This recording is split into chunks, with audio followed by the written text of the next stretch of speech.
قد نرى تقلب وجهك في السماء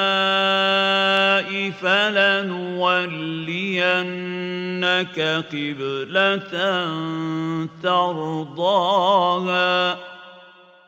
فول وجهك شطر المسجد الحرام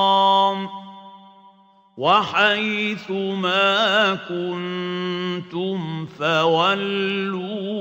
وجوهكم شطره وإن الذين أوتوا الكتاب ليعلمون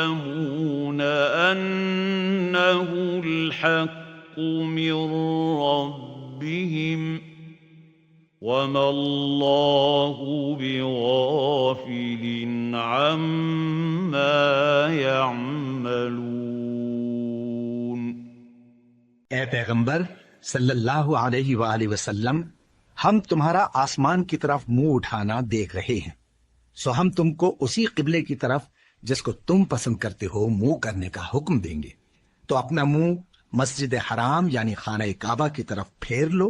اور تم لوگ جہاں ہوا کرو نماز پڑھنے کے وقت اسی مسجد کی طرف منہ کر لیا کرو، اور جن لوگوں کو کتاب دی گئی ہے وہ خوب جانتے ہیں کہ یہ نیا قبلہ ان کے پروردگار کی طرف سے حق ہے، اور جو کام یہ لوگ کرتے ہیں اللہ ان سے بے خبر نہیں۔ We have certainly seen the turning of your face, O Muhammad, toward the heaven, and we will surely turn you to a qibla with which you will be pleased. So turn your face toward Al-Masjid Al-Haram, and wherever you believers are, turn your faces toward it in prayer. Indeed, those who have been given the scriptures well know that it is the truth from their Lord, and Allah is not unaware of what they do.